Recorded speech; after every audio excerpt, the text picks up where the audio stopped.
पीहू की आंखें अचानक खुली, लेकिन वो अपने कमरे में नहीं, खुद को उसी पुराने दिन में खड़ी महसूस कर रही थी। बारिश हो रही थी, सड़क गीली थी और उसके हाथ में फोन वाइब्रेट कर रहा था। स्क्रीन पर आखिरी मैसेज साफ दिख रहा था, अब यह रिश्ता आगे नहीं चल सकता। उसने उस मैसेज को कई बार पढ़ा, लेकिन हर बार उसके अंदर वही ब्रोकननेस महसूस हुई, जैसे किसी ने उसकी पूरी पहचान को एक ही पल में खत्म कर दिया हो। यही वो पल था जहां पीहू ने अपने बारे में एक गलत पहचान बना लिया कि उसकी वैल्यू दूसरों के रहने या छोड़ने से तय होती है। धीरे धीरे यही सोच उसके फैसलों, उसके बर्ताव और उसके आने वाले समय को बनाने लगी। लेकिन असली दिक्कत उस घटना में नहीं थी, बल्कि उस सोच में थी जो उसने उस घटना से बना ली थी। और यही वो जगह है जहां एक इंसान या तो हार कर रुक जाता है या फिर परमेश्वर पर भरोसे के साथ एक नया रास्ता चुनना शुरू करता है। जय मसीह की प्यारे विश्वासियों, स्वागत है आपका अपना faith book Hindi summary channel पर, जहां हम लेकर आते हैं क्रिश्चियन किताबों की आत्मिक हिंदी समरी। आज हम समरी सुनने वाले हैं unstoppable the incredible power of faith in action by Nick Vujicic, उनके बुक के बारे में। पार्ट 1, गलत पहचान की शुरुआत। पीहू के अंदर जो सोच उस दिन बनी, वो धीरे धीरे उसकी पूरी जिंदगी को चलाने लगी। उसने ये मान लिया कि अगर कोई उसे छोड़ सकता है तो उसमें ही कुछ कमी है। यही सोच समय के साथ उसकी पहचान बन गई। अब वो हर सिचुएशन को उसी नजर से देखने लगी। किसी की बात, किसी का बर्ताव, हर चीज उसे यही महसूस कराती कि वो काफी या इंपॉर्टेंट नहीं है। यहीं से असली समस्या शुरू होती है। जब इंसान अपने बारे में गलत नतीजा निकाल लेता है तो वो सच को नहीं, उसी झूठ को बार बार जीने लगता है। पीहू के साथ भी यही हुआ। उसने लोगों से दूरी बनानी शुरू की, नए मौके लेने से बचने लगी और धीरे धीरे अपने आप को उसी दायरे में कैद कर लिया जहां वो सुरक्षित तो महसूस करती थी, लेकिन आगे नहीं बढ़ रही थी। इसी हालत में उसके मन में बार बार ये ख्याल आता कि उसका जीवन अब किसी खास मकसद के लिए नहीं बचा। लेकिन उसी समय एक सच्चाई है जिसे वो अब भी समझ नहीं पाई थी। बाइबल में लिखा है, यिर्मयाह 29:11 में, मैं जानता हूं कि तुम्हारे लिए मेरी क्या योजनाएं हैं, वे हानि की नहीं बल्कि कुशल की हैं, ताकि तुम्हें आशा से भरा भविष्य दूं। यह सच्चाई पीहू की अब भी की सोच से बिल्कुल अलग थी, लेकिन अभी वो इस पर विश्वास करने की हालत में नहीं थी। इसी बीच उसकी जिंदगी में 2 अलग अलग मौके आने लगे। एक तरफ अदिति थी, वही उम्र, वही दर्द, लेकिन उसका तरीका अलग था। अदिति ने अपने अंदर के खालीपन को छिपाने के लिए खुद को भटकाने का रास्ता चुना।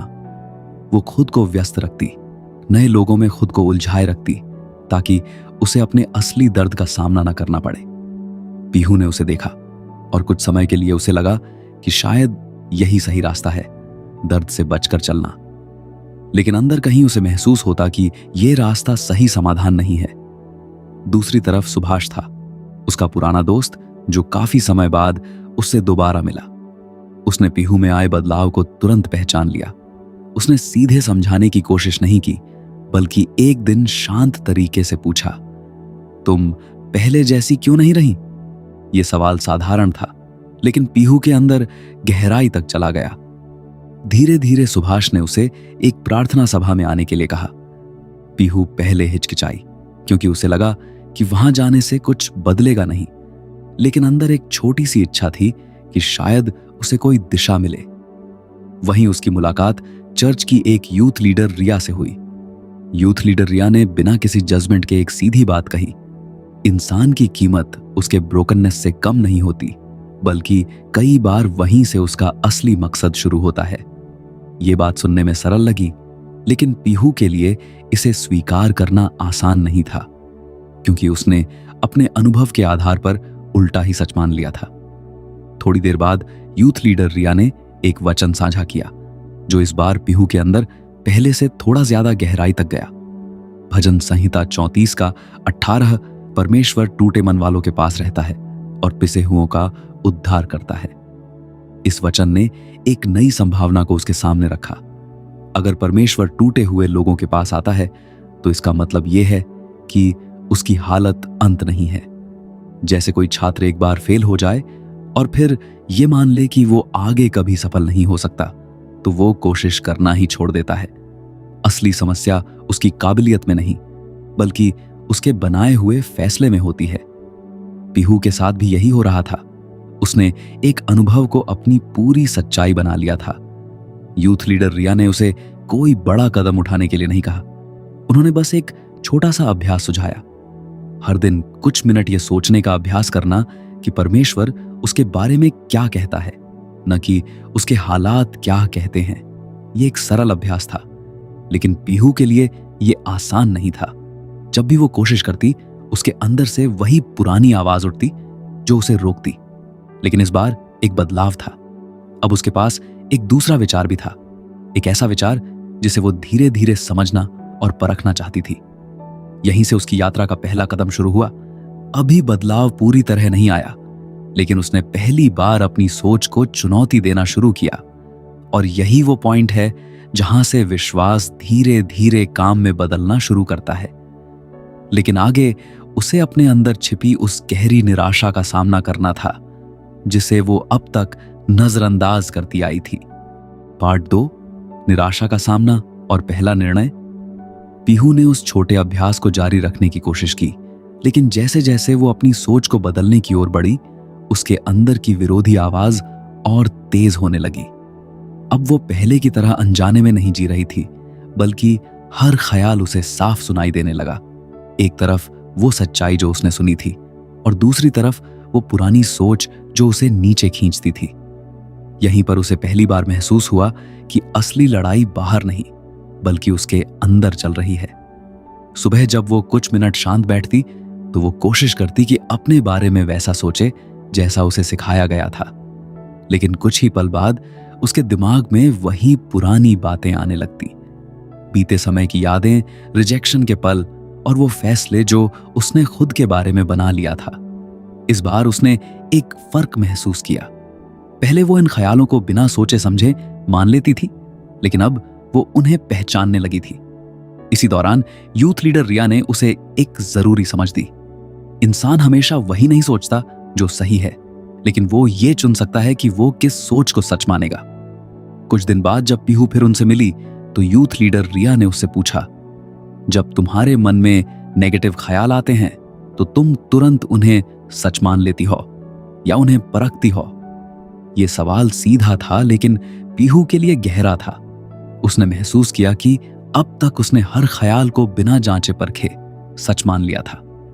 तभी यूथ लीडर रिया ने उसे एक वचन याद दिलाया, दूसरा कुरिन्थियों 5:7, क्योंकि हम देखकर नहीं, विश्वास से चलते हैं। इस बात का मतलब पीहू धीरे धीरे समझने लगी। अगर वो सिर्फ अपने अनुभव और फीलिंग्स के हिसाब से चलेगी, तो वो हमेशा उसी पुराने नतीजे में फंसी रहेगी। लेकिन अगर वो विश्वास के आधार पर छोटे छोटे फैसले लेगी, तो धीरे धीरे उसकी दिशा बदल सकती है। इसी बीच अदिति का असर फिर सामने आया। अदिति अब पहले से ज्यादा ऊपर ऊपर से खुश दिख रही थी। वो लगातार व्यस्त रहती, लोगों के बीच रहती और हर चीज को हल्के में लेकर आगे बढ़ती दिखाई देती। पीहू ने कुछ समय तक उसे गौर से देखा। कुछ पलों के लिए उसके मन में यह ख्याल आया कि शायद वही सही रास्ता है, दर्द को महसूस ही ना करना। लेकिन इस बार उसने तुरंत उस तरफ कदम नहीं बढ़ाया।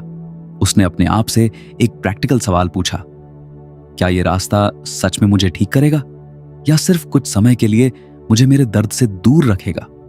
यह सवाल उसके फैसले को बदलने लगा। यह वैसा ही था जैसे कोई व्यक्ति कमरे की गंदगी को साफ करने के बजाय सिर्फ लाइट बंद कर दे। अंधेरे में गंदगी दिखाई नहीं देती, लेकिन वो साफ भी नहीं होती। असली बदलाव तब आता है जब इंसान लाइट जलाकर सफाई करना शुरू करता है। पीहू ने पहली बार यह तय किया कि वो अंधेरे में छिपने के बजाय सच का सामना करेगी। उसने एक छोटा लेकिन जरूरी कदम उठाया। उसने यूथ लीडर रिया से खुलकर बात करने का फैसला लिया। उसने अपने अंदर की सारी बातें, अपने डर, अपनी शर्म और अपने ख्याल साफ साफ बताए। ये उसके लिए आसान नहीं था, लेकिन यह पहली बार था जब वो अपने दर्द को छिपाने के बजाय उसे स्वीकार कर रही थी। यूथ लीडर रिया ने उसकी बातें ध्यान से सुनी और फिर उसे एक और सच्चाई समझाई। परमेश्वर इंसान को उसके पुराने बीते समय के हिसाब से नहीं बांधता, बल्कि उसे नया बनने का मौका देता है। कुछ देर बाद उन्होंने एक और वचन साझा किया, दूसरा कुरिन्थियों 5:17 है। यदि कोई मसीह में है तो वो नई सृष्टि है, पुरानी बातें बीत गईं, देखो सब कुछ नया हो गया। ये वचन पीहू के लिए सिर्फ एक सुनने की बात नहीं रहा, बल्कि एक फैसले का पॉइंट बन गया। अब उसके सामने एक साफ चुनाव था, या तो वो अपने पुराने नतीजों को पकड़े रखे या फिर धीरे धीरे इस नई सच्चाई को अपनी जिंदगी में जगह देना शुरू करे। उसने तुरंत बड़ा बदलाव नहीं किया, लेकिन एक प्रैक्टिकल कदम लिया। उसने ये तय किया कि जब भी उसके अंदर कोई नेगेटिव ख्याल आएगा, वो उसे तुरंत सच मानने के बजाय रुक कर जांचेगी। क्या ये उसके बीते समय की आवाज है या वो सच्चाई जो उसे अब सिखाई जा रही है? ये कदम छोटा था, लेकिन यहीं से उसका अंदरूनी ढांचा बदलना शुरू हुआ। अब वो अपने ख्यालों की शिकार नहीं थी, बल्कि उन्हें समझने और बदलने के प्रोसेस में आ रही थी। लेकिन आगे उसे सिर्फ सोच नहीं, बल्कि अपने कामों में भी बदलाव लाना था, क्योंकि असली विश्वास वहीं दिखाई देता है जहां इंसान कदम उठाता है, और यही अगला स्टेप बनने वाला था। पार्ट 3, विश्वास का पहला कदम। अब पीहू सिर्फ अपने ख्यालों को पहचान ही नहीं रही थी, बल्कि उन्हें बदलने की कोशिश भी कर रही थी। लेकिन जल्द ही उसे यह महसूस हुआ कि सिर्फ सोच बदलना काफी नहीं है। अगर उसके काम वही पुराने रहे तो उसकी हालत भी वैसी ही बनी रहेगी। यहीं एक नई समस्या सामने आई। वो जानने लगी थी कि क्या सही है, लेकिन उसे करने में अभी भी डर महसूस हो रहा था। उसने ये तय तो कर लिया था कि वो अपने पुराने तरीके से बाहर आएगी, लेकिन जब भी कोई प्रैक्टिकल कदम उठाने का समय आता, वो रुक जाती। उसे डर लगता कि अगर उसने कोशिश की और फिर फेल हो गई तो वो और ज्यादा ब्रोकननेस महसूस करेगी। इसी बीच यूथ लीडर रिया ने उससे एक सीधा सवाल किया, अगर तुम जानती हो कि क्या सही है तो तुम उसे करने से क्यों रुक जाती हो? पीहू ने तुरंत जवाब नहीं दिया, लेकिन कुछ देर बाद उसने कहा, क्योंकि मुझे डर लगता है कि मैं फिर से फेल हो जाऊंगी। यूथ लीडर रिया ने उसकी बात ध्यान से सुनी और फिर समझाया कि विश्वास का मतलब डर का खत्म होना नहीं है, बल्कि डर के बावजूद भी विश्वास के साथ सही कदम उठाना है। कुछ समय बाद उन्होंने एक वचन बताया, फिलिप्पियों 4:13, मैं मसीह के जरिए सब कुछ कर सकता हूं जो मुझे सामर्थ्य देता है। इस वचन ने पीहू के सामने एक नई सच्चाई रखी। अब तक वो अपनी ताकत को अपने अनुभव से नाप रही थी, लेकिन यहां उसे बताया जा रहा था कि उसकी काबिलियत उसकी अपनी नहीं, बल्कि उस सामर्थ्य से आती है जो उसे परमेश्वर की ओर से मिलती है। लेकिन इस सच्चाई को मानना और उसे जीना, ये दोनों अलग बातें थीं। उसी हफ्ते सुभाष ने उसे एक छोटे काम के लिए कहा, कुछ लोगों के सामने अपने अनुभव के बारे में थोड़ा बताने के लिए। ये कोई बड़ा स्टेज नहीं था, बस एक छोटा ग्रुप था। यह सुनकर पीहू तुरंत परेशान हो गई। उसके अंदर वही पुराना डर वापस आ गया। लोग क्या सोचेंगे? अगर वो सही से बोल नहीं पाई तो क्या होगा? अगर किसी ने उसे जज किया तो? यहीं पर उसका अगला फैसला तय होने वाला था। उसने कुछ समय के लिए इस बात को टालने की कोशिश की, लेकिन अंदर से उसे यह भी महसूस हो रहा था कि अगर वो फिर से पीछे हटेगी तो वो उसी पुराने दायरे में वापस चली जाएगी। ये स्थिति वैसी थी जैसे कोई व्यक्ति पानी में उतरना सीखना चाहता है, लेकिन हर बार किनारे पर खड़ा रह जाता है। जब तक वो पानी में कदम नहीं रखता, तब तक वो तैरना कभी नहीं सीख सकता, चाहे उसे नियम कितने भी अच्छे से पता क्यों ना हो। पीहू के सामने भी यही चुनाव था, किनारे पर खड़ी रहना या एक छोटा कदम आगे बढ़ाना। उसने तुरंत हाँ नहीं कहा, लेकिन इस बार उसने मना भी नहीं किया। उसने सुभाष से कहा कि वो कोशिश करेगी। ये कोशिश शब्द छोटा था, लेकिन उसके लिए ये एक बड़ा कदम था। अगले कुछ दिनों तक उसने खुद को तैयार करने की कोशिश की। उसने वही बातें लिखी जो वो कहना चाहती थी। उसने कई बार अपने शब्दों को दोहराया, लेकिन हर बार उसके अंदर डर आता। इसी दौरान यूथ लीडर रिया ने उसे एक और वचन याद दिलाया। दूसरा तीमुथियुस 1:7, परमेश्वर ने हमें डर की आत्मा नहीं दी, पर सामर्थ, प्रेम और संयम की आत्मा दी है। इस वचन ने उसके अंदर एक और सफाई लाई। अगर डर उसे रोक रहा है तो वो परमेश्वर से नहीं आ रहा। इसका मतलब यह है कि उसे डर के आधार पर नहीं, बल्कि उस सच्चाई के आधार पर फैसला लेना है जो उसे सिखाई जा रही है। आखिरकार वो दिन आ गया। पीहू उस छोटे ग्रुप के सामने खड़ी थी। उसके हाथ कांप रहे थे और दिल तेज धड़क रहा था।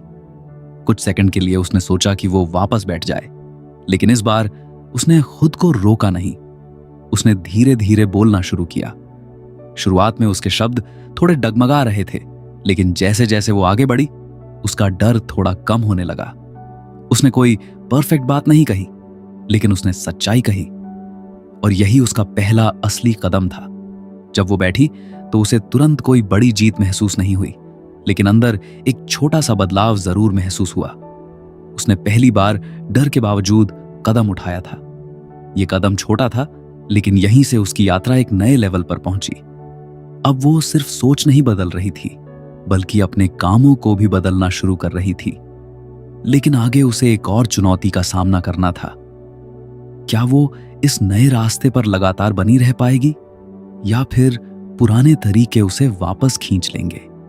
पार्ट 4, स्थिरता की परीक्षा और गिरावट का खतरा। उस दिन के बाद पीहू ने यह महसूस किया कि एक छोटा कदम उठाने से सब कुछ अपने आप बदल नहीं जाता। कुछ समय तक उसे अंदर एक हल्की शांति और हिम्मत महसूस हुई, लेकिन कुछ दिनों बाद वही पुरानी सोच फिर से लौटने लगी। यहीं एक नई समस्या सामने आई। वो शुरुआत तो कर चुकी थी, लेकिन उस पर लगातार टिके रहना उसके लिए मुश्किल हो रहा था।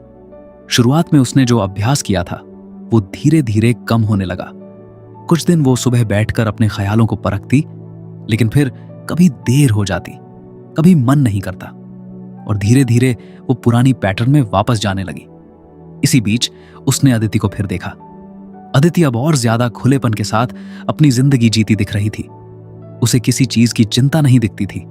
वो हर दिन को बस जी रही थी, बिना ज्यादा सोचे।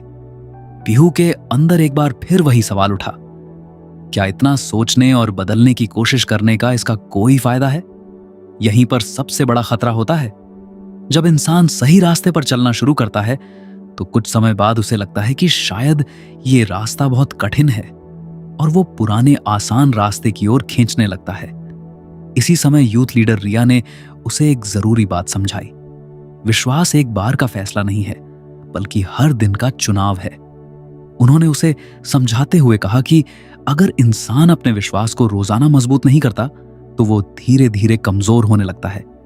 कुछ समय बाद उन्होंने एक वचन शेयर किया, रोमियो 12:2।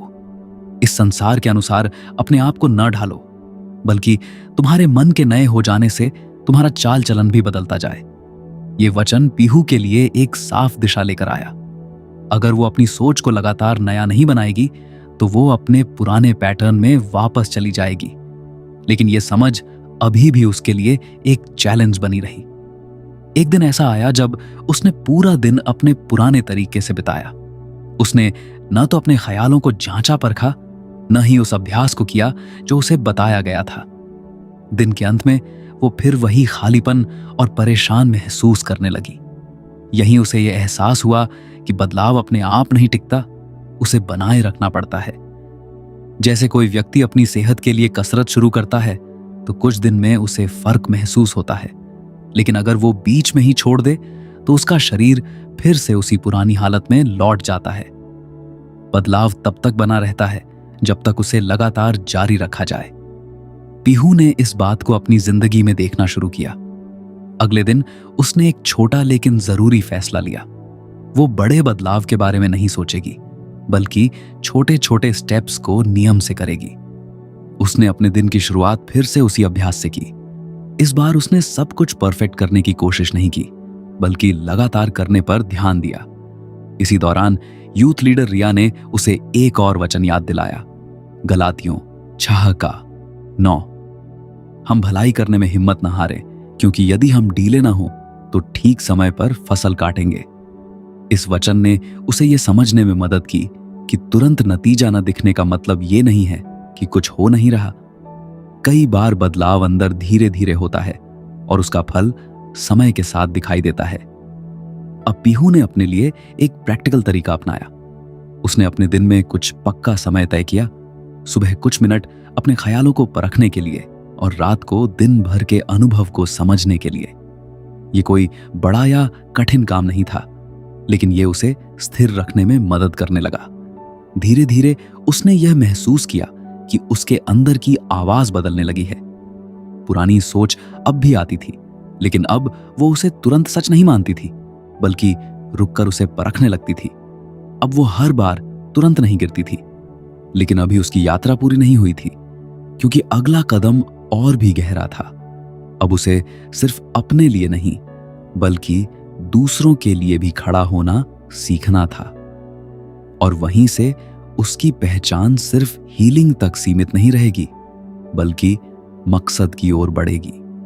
अगर हमारी बुक समरी आपको अच्छी लगती है तो वीडियो को लाइक और चैनल को सब्सक्राइब जरूर करें। स्क्रीन पर दिए गए बार कोड को स्कैन करके आप हमें यूपीआई के जरिए सपोर्ट कर सकते हैं।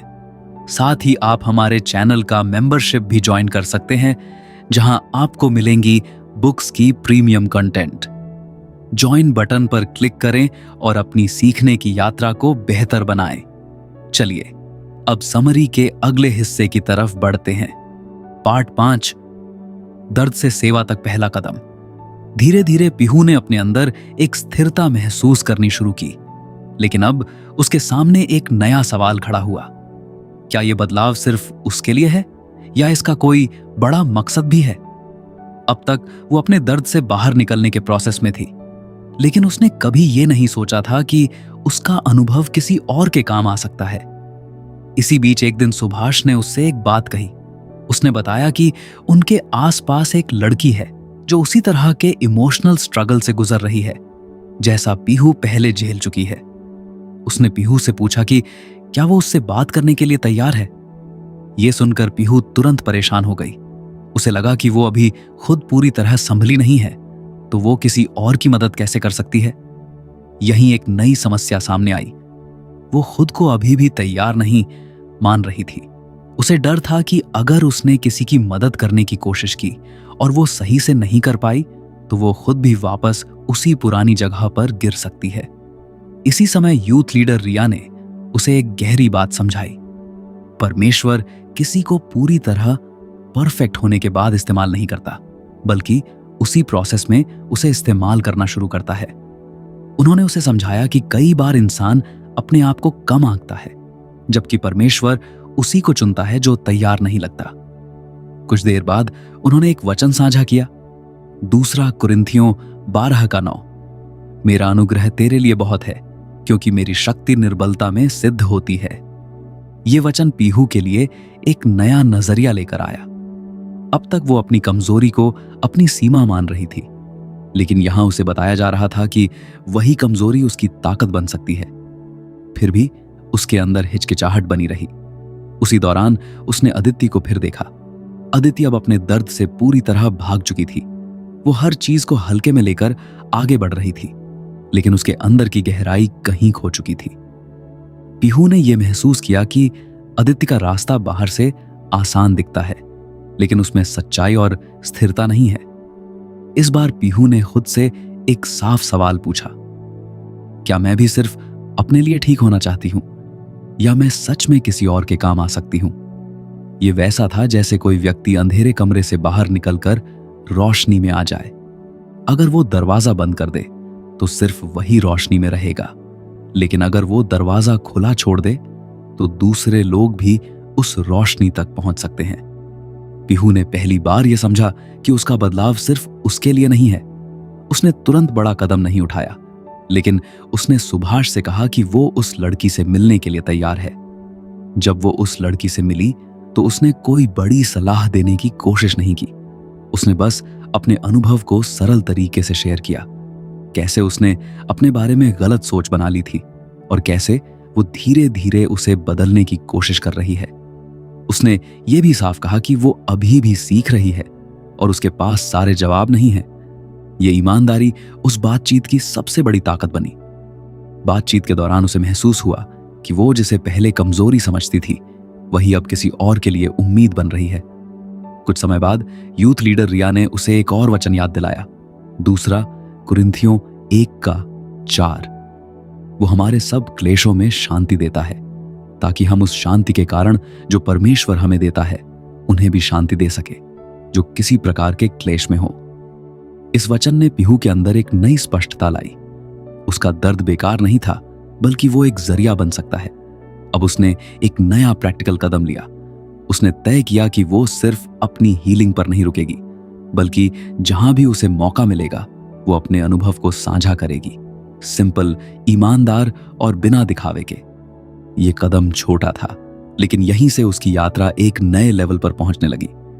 अब वो सिर्फ अपने लिए नहीं जी रही थी, बल्कि धीरे धीरे अपने मकसद को पहचानने लगी थी। लेकिन आगे एक और चुनौती उसका इंतजार कर रही थी। क्या वो इस रास्ते पर स्थिर रह पाएगी जब उसे विरोध या गलतफहमी का सामना करना पड़ेगा? पार्ट 6, विरोध के बीच स्थिर रहना। अब पीहू अपनी जिंदगी में एक नया बदलाव देख रही थी। वो सिर्फ अपने अंदर ही नहीं, बल्कि दूसरों के साथ भी जुड़ने लगी थी। लेकिन जैसे ही इंसान सही दिशा में आगे बढ़ता है, अक्सर उसे विरोध का सामना भी करना पड़ता है। यहीं एक नई समस्या सामने आई। दूसरों की सोच और रिएक्शन ने उसे फिर से डगमगाना शुरू किया। कुछ लोगों ने उसके बदलाव को समझा, लेकिन कुछ ने उसे अलग नजर से देखना शुरू किया। कुछ को लगा कि वो जरूरत से ज्यादा आत्मिक हो रही है, तो कुछ ने यह भी कहा कि वो अपने पुराने आप से बहुत बदल गई है। इन बातों ने पीहू के अंदर फिर से शक पैदा करना शुरू किया। उसे लगा कि शायद वो सही रास्ते पर नहीं है, या शायद वो दूसरों से अलग हो रही है। इसी दौरान अदिति का असर एक बार फिर सामने आया। अदिति ने उसे सीधे कहा कि वो फालतू में अपने आप को बदलने की कोशिश कर रही है और उसे इतना सीरियस होने की जरूरत नहीं है। उसके शब्द साधारण लगे, लेकिन उनका असर गहरा था। कुछ समय के लिए पीहू के मन में यह सवाल फिर उठा, क्या मैं सच में सही कर रही हूं? यहीं पर उसका अगला फैसला तय होना था। उसने इस बार तुरंत जवाब नहीं दिया। उसने रुककर अपने पिछले कुछ महीनों को देखा, कैसे उसने अपनी सोच को बदला, छोटे कदम उठाए और धीरे धीरे अपने अंदर शांति और स्थिरता महसूस की। इसी समय यूथ लीडर रिया ने उसे एक जरूरी बात याद दिलाई। अगर इंसान अपने रास्ते को दूसरों की राय से तय करेगा तो वो कभी स्थिर नहीं रह पाएगा। कुछ देर बाद उन्होंने एक वचन बताया, गलातियों 1:10। क्या मैं अब मनुष्य को खुश करता हूं या परमेश्वर को? यदि मैं अब भी मनुष्य को खुश करता तो मसीह का दास न होता। यह वचन पीहू के लिए एक सीधी चुनौती बन गया। अब तक वो अपने फैसलों को दूसरों की बातों से प्रभावित होने दे रही थी, लेकिन यहां उसे यह समझ आ रहा था कि उसका रास्ता किसके हिसाब से तय होना चाहिए। फिर भी यह फैसला आसान नहीं था। यह स्थिति वैसी थी जैसे कोई व्यक्ति दो अलग अलग दिशाओं में खींचा जा रहा हो। अगर वो एक दिशा को साफ तौर पर नहीं चुनेगा तो वो वहीं खड़ा रह जाएगा, बिना आगे बढ़े। पीहू के साथ भी यही हो रहा था। उसने इस बार एक साफ फैसला लिया। वो अपने बदलाव को दूसरों की राय के चक्कर में नहीं छोड़ेगी। इसी दौरान यूथ लीडर रिया ने उसे एक और वचन याद दिलाया, फिलिप्पियों 1:6। जिसने ये अच्छा काम तुम में शुरू किया है, वही उसे यीशु मसीह के दिन तक पूरा करेगा। इस वचन ने उसके अंदर एक नई स्थिरता लाई। अगर ये काम परमेश्वर ने शुरू किया है तो उसे पूरा करने की जिम्मेदारी भी उसी की है। अब पीहू ने एक प्रैक्टिकल कदम लिया। उसने ये तय किया कि वो हर बार दूसरों की बात सुनकर तुरंत रिएक्ट नहीं करेगी, बल्कि पहले उसे समझेगी, परखेगी। क्या ये बात उसे उसके सही रास्ते से हटा रही है या उसे मजबूत बना रही है? धीरे धीरे उसने ये अभ्यास शुरू किया। जब भी कोई उसे कुछ कहता, वो तुरंत रिएक्ट करने के बजाय रुकती, सोचती और फिर फैसला लेती। इस छोटे बदलाव ने उसे अंदर से मजबूत बनाना शुरू किया। अब वो हर आवाज से प्रभावित नहीं होती थी। उसने अदिति के रास्ते को भी अब साफ तरीके से देख लिया था। वो समझ चुकी थी कि खुद को भटकाना असली समाधान नहीं है। ये समझ उसे और मजबूत बना रही थी। अब उसका विश्वास सिर्फ अंदर का अनुभव नहीं रहा, बल्कि उसके फैसलों में साफ दिखाई देने लगा। लेकिन उसकी कहानी अभी पूरी नहीं हुई थी। अब उसके सामने आखिरी और सबसे जरूरी कदम था।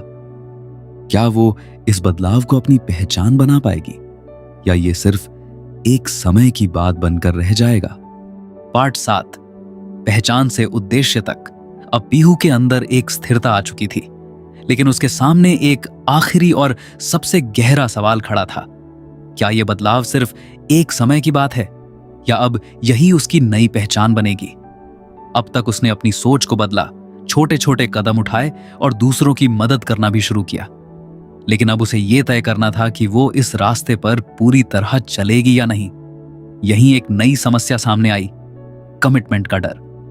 कई बार इंसान बदलाव तो चाहता है, लेकिन उसे पूरी तरह अपनाने से डरता है, क्योंकि उसे लगता है कि कहीं वो फिर से गिर ना जाए। पीहू के अंदर भी यही डर था। उसे लग रहा था कि अगर उसने इस नई पहचान को पूरी तरह अपना लिया और फिर कहीं फेल हो गई, तो वो पहले से ज्यादा ब्रोकननेस महसूस करेगी। इसी दौरान यूथ लीडर रिया ने उससे एक गहरी बात पूछी। क्या तुम अपनी पुरानी जिंदगी में वापस जाना चाहती हो या इस नए रास्ते पर आगे बढ़ना चाहती हो? यह सवाल सीधा था, लेकिन इसका जवाब आसान नहीं था। पीहू ने अपने पिछले समय को याद किया, वो खालीपन, वो निराशा और वो पहचान जो उसने खुद के लिए बना ली थी। फिर उसने अपने आज को देखा, छोटे छोटे बदलाव, थोड़ी स्थिरता और एक नया मकसद। अब उसके सामने साफ था कि कौन सा रास्ता उसे कहां ले जाएगा। इसी समय यूथ लीडर रिया ने उसे एक वचन याद दिलाया, मत्ती 6:33, पहले तुम परमेश्वर के राज्य और उसकी धार्मिकता की खोज करो तो ये सब चीजें भी तुम्हें मिल जाएंगी। इस वचन ने उसके फैसले को साफ कर दिया। अगर वो अपनी जिंदगी में सबसे पहले सही प्राथमिकता रखेगी तो बाकी चीजें धीरे धीरे अपनी जगह पर आ जाएंगी। अब पीहू ने एक साफ फैसला लिया। वो इस बदलाव को बस कुछ समय के लिए नहीं रहने देगी, बल्कि इसे अपनी पहचान बनाएगी। ये वैसा था जैसे कोई व्यक्ति एक रास्ते पर चलते चलते बार बार पीछे मुड़कर देखता है, इसलिए वो आगे नहीं बढ़ पाता। लेकिन जब वो तय कर लेता है कि अब उसे पीछे नहीं जाना, तभी वो लगातार आगे बढ़ सकता है। पीहू ने भी यही फैसला लिया। अब उसने अपनी जिंदगी में एक और प्रैक्टिकल कदम जोड़ा। उसने ये तय किया कि वो सिर्फ मौका मिलने पर ही नहीं, बल्कि खुद से भी पहल करेगी, लोगों से जुड़ने में, उनकी बात सुनने में और जहां जरूरत हो वहां अपनी गवाही शेयर करने में। धीरे धीरे ये उसका स्वभाव बनने लगा। इसी दौरान यूथ लीडर रिया ने उसे एक और वचन समझाया, रोमियो 8:28। हम जानते हैं कि जो लोग परमेश्वर से प्रेम रखते हैं उनके लिए सब बातें मिलकर भलाई ही उत्पन्न करती हैं। ये वचन पीहू के लिए आखिरी समझ लेकर आया। अब वो अपने बीते समय को एक बोझ की तरह नहीं देख रही थी, बल्कि उसे एक प्रोसेस के रूप में समझने लगी थी, जिसने उसे आज यहां तक पहुंचाया। अब उसका नजरिया पूरी तरह बदल चुका था। जहां पहले वो अपने दर्द से भागना चाहती थी, अब वो उसे समझकर आगे बढ़ रही थी। जहां पहले वो खुद को बेकार मानती थी, अब वो खुद को एक मकसद के साथ देखने लगी थी। ये बदलाव एक ही दिन में नहीं आया, बल्कि छोटे छोटे फैसलों के जरिए धीरे धीरे बना। अब उसका विश्वास सिर्फ एक सोच नहीं रहा, बल्कि उसकी जिंदगी का तरीका बन चुका था। और यही वो पॉइंट था जहां पीहू सिर्फ ठीक नहीं हुई, बल्कि वो उस दिशा में चल पड़ी जहां वो रुकने वाली नहीं थी। अब वो अनस्टॉपेबल हो चुकी थी, क्योंकि अब उसकी जिंदगी हालात से नहीं, बल्कि विश्वास से चल रही थी। पूरे समरी का निष्कर्ष, अब पीहू वो इंसान नहीं रही जो अपने बीते समय से खुद को पहचानती थी। उसने अपने दर्द से भागना बंद किया, अपने ख्यालों को परखना सीखा और छोटे छोटे कदमों के जरिए अपने विश्वास को जिंदगी में उतारना शुरू किया। जहां पहले वो खुद को खत्म मान चुकी थी, अब वही जिंदगी दूसरों के लिए उम्मीद बन रही थी। उसका बीता समय अब उसकी कमजोरी नहीं, बल्कि उसकी गवाही बन चुका है। अब ये कहानी सिर्फ पीहू की नहीं रही, ये सीधे आपसे जुड़ती है।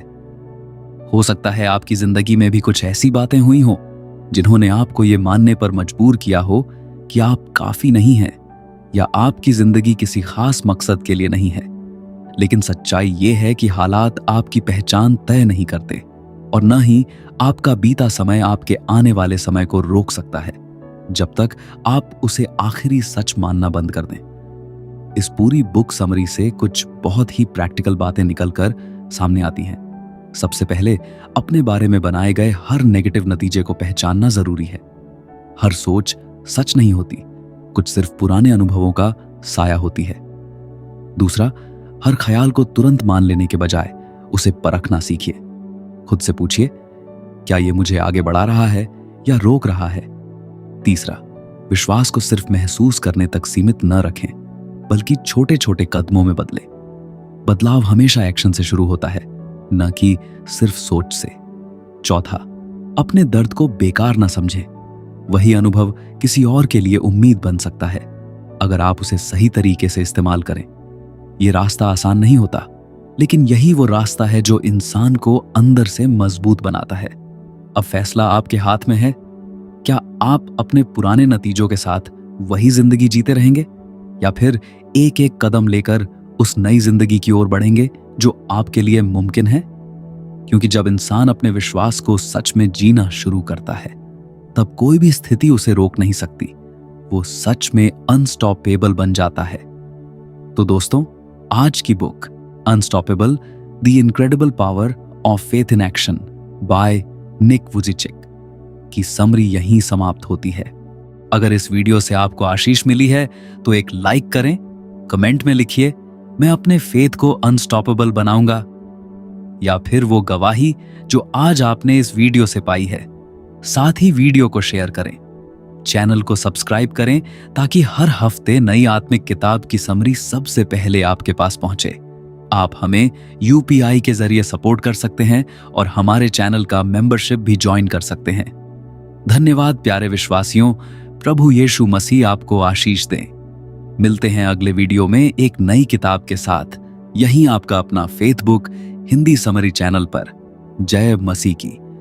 अगर इस समरी से आपको कुछ सीखने समझने को मिला है तो यहीं मत रुकिए, बाईं ओर दिए गए वीडियो को देखें, जहां और भी गहरी बातें आपका इंतजार कर रही हैं।